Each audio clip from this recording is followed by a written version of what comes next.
request Dr. Anoop Gupta to come on the stage, and he is going to deliver medical treatment of failing heart.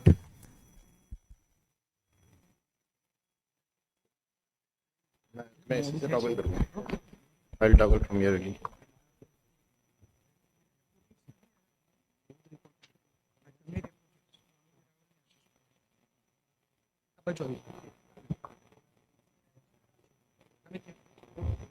I invite Dr. Manoj Rawal from Surendranagar and Ashish Patel from Vadodara to chair the session. Yes. And Manoj Rawal from Surendranagar. Yes.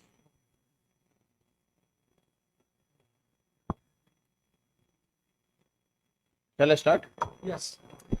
Thank you very much. The topic which has been assigned to me for this forum to talk for next 10-12 minutes is management of failing heart. So I believe, all of you guys are practicing general physician. So that is what I'm going to stick to my talk. So statistics, if you're talking 50% of heart failure patients, they have got 3 and more comorbidities. So, it's not only treating the heart failure, you need to treat the comorbidities also. That's very, very important. The other thing which in our country is a difficult thing, on an average, a patient has to take at least 6 medicines for heart failure. So, every time they'll come and they'll ask can you get my medicine down? Can you get my medicine down or not? And if you see overall, overall expenses of heart failure all over the world is almost $120 billion. That's quite a lot. And 5-year survival, 50%, all the class, whether it's NYJ class 1 to 4, so it's only 50%. So that's very important. So what need to be focused here as a general physician is stage A and stage B, because those are the patient which comes to you first. Stage A means that they are at risk for developing heart failure. So, if the family history is very strong about heart failure, or the patient has got a diabetes or a blood pressure, or a patient has got a dyslipidemia, those are the patients who are going to develop heart failure. So, they need a lot of attention. And the stage B, when, the patient has got a structural heart disease, although they don't have any symptoms, and you have got the markers, you have got the heart failure markers are pretty high, NT-proBNP is on the higher side, no matter what the echo says. 3 and 4, obviously, you have to refer to the specialist to treat. So, I'm not going to focus on 3 and stage C and D. A and B is the most important thing.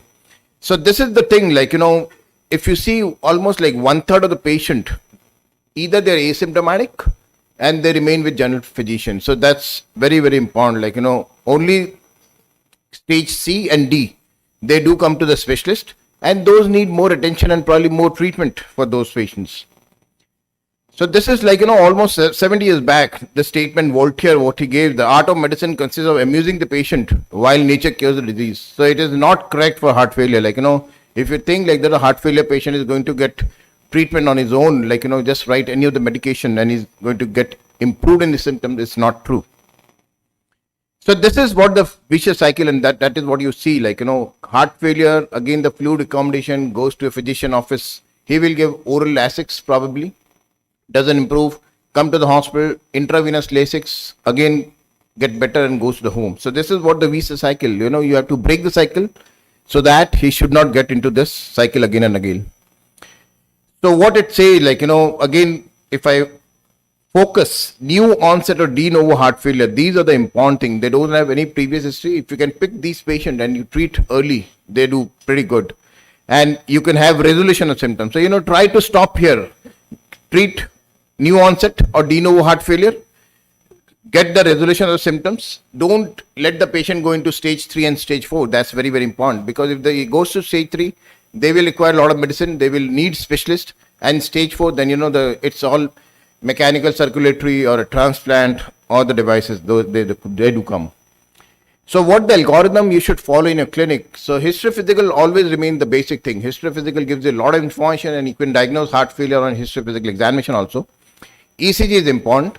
Don't always trust on echo, because see what happens most of the time, if you see LV ejection fraction of 55%, 60%, you don't think that patient have a heart failure. That's not true. Now what we call is a preserved heart failure or mid-range heart failure.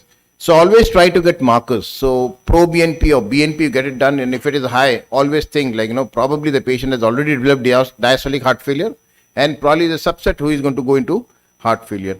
So less than 40% we define as a reduced ejection fraction, 41 to 50 we say mid-range, and more than 50% heart failure, preserved ejection fraction. So it's not like, the patient echo is normal, he's not having heart failures. That's not correct. So what the treatment says, this is what I need to emphasize. High risk with no symptoms. So, the risk factor reduction, family and patient education, treat hypertension, diabetes, dyslipidemia. So the crux remains ACE inhibitors. So the patient should be on ACE inhibitors. If the patient has got a cough or side effect of ACE inhibitor, in that situation only, you can think about giving ARBs. Otherwise, ARB has got no role about that. And if you think that patient has already entered in stage B, in that situation, probably you add beta blockers also. So you add beta blockers, ACE inhibitors, ARBs. So that's very, very important. So what are the general measurement? Weight reduction is important. Fluid restriction. If suppose the patient you are dealing with a reduced ejection fraction, fluid restriction is very, very important. That should be there. Tell the patient weigh every day and see whether the patient is accumulating any weight or not. Discontinue smoking if the patient is taking alcohol, because we know alcoholic cardiomyopathy is pretty common. So, stop alcohol. Medical condition, treat hypertension, diabetes or any other arrhythmias. Coronary revascularization, the patient has got a coronary artery disease. And do all alternative like, sodium restriction, weight loss. So now I'm going to come with the pharmacology management. What are the drugs which should be given and what the guidelines say, like, I'm going to talk about guidelines of latest 2022 ACCHA. So diuretic, which is very common, and you will see in practically all the prescription, patient will be having diuretic, either Lasix and nowadays, the torsemide. So probably the torsemide will be there. So it's only given to relieve the fluid retention. So that's very important. And once the patient is on diuretic, you should monitor the electrolytes, because electrolyte depletion is very, very common, and patient, they do get a lot of arrhythmias because of electrolyte imbalance, particularly the potassium. And we know that, it should never be used alone. Diuretic should be added to other medication. And if the patient requirement of diuretics are going up, that is not a good sign. That is not a good sign. It means the mortality is going to be pretty high. So what the recommendation says, it's class 1. So class 1 level of evidence is B, it's a non-randomized. So any patient who has got a fluid retention should be given diuretic. And if torsemide and furosemide is not working, in that situation you can add thiazide. So that is again a class 1 recommendation. What are the commonly medication used? Obviously bumetanide is not available here, so what we use is furosemide. The common name is Lasix, what we use. Other is torsemide. It comes with a very lot of trade name.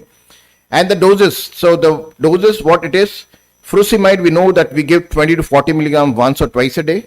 Torsemide 10 to 20 milligram, but you can go almost up to 600 milligram or 200 milligram as per the requirement of the patient.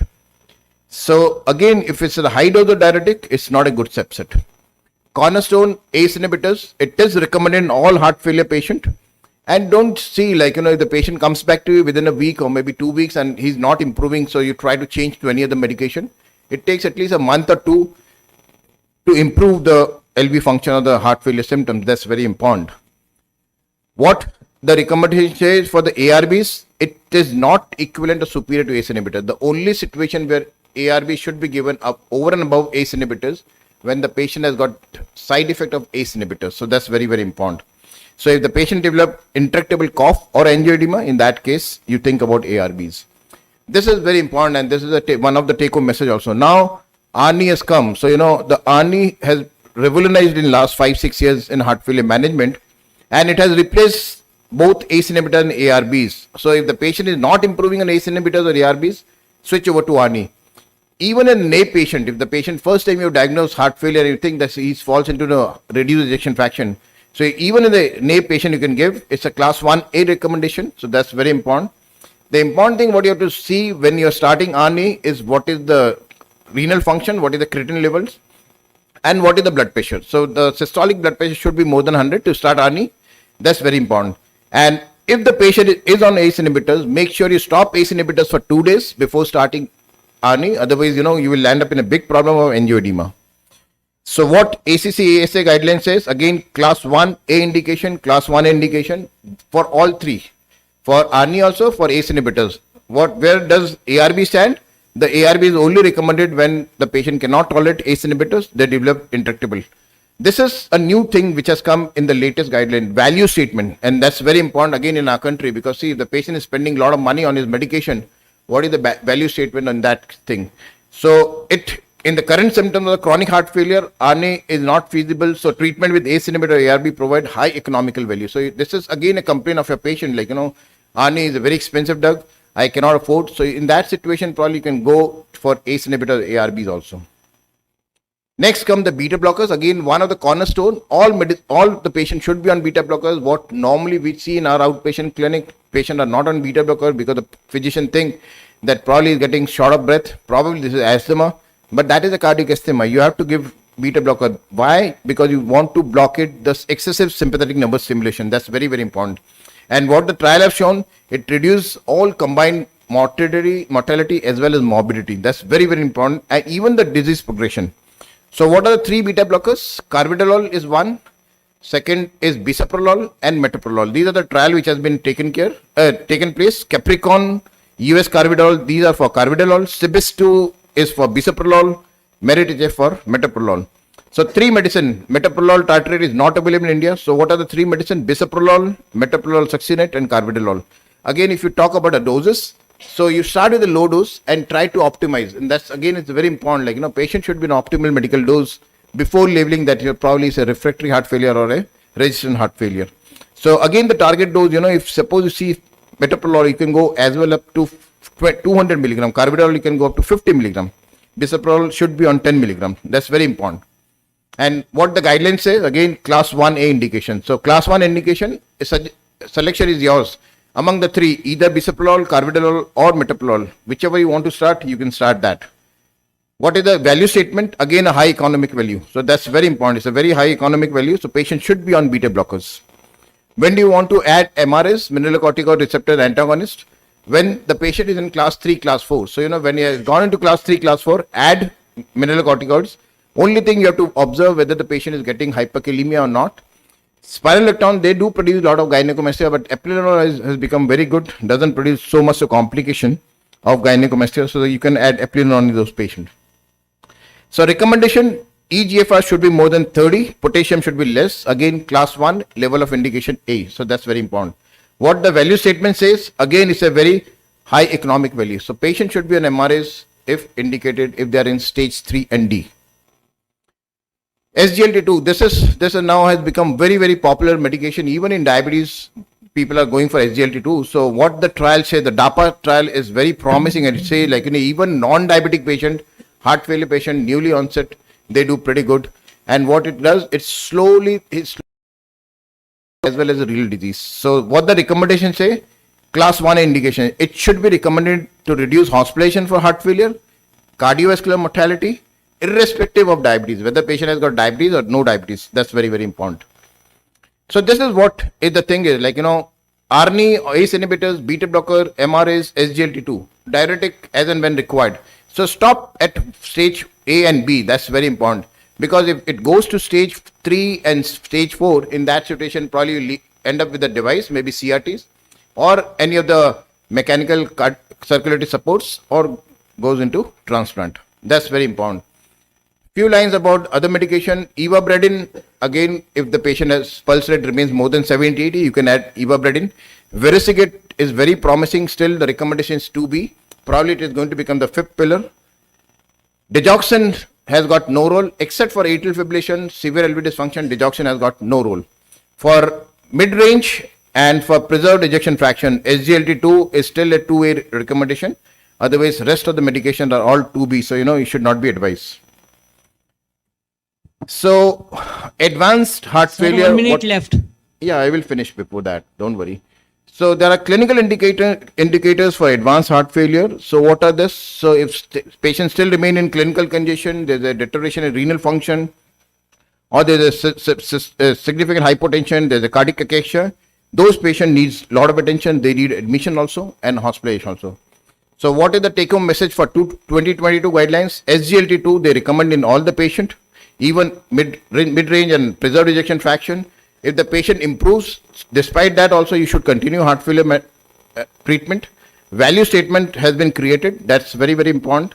And there are selective patients, like, if the patient has got a iron deficiency, you should treat those patients also. Primary prevention is very, very important.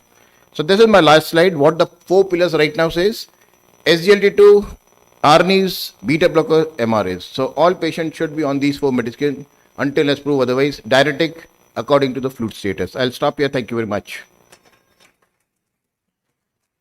Thank you, sir, for your nice and informative talk. Now I will request Dr. Manoj Bhai to give moment to Dr. Anoop.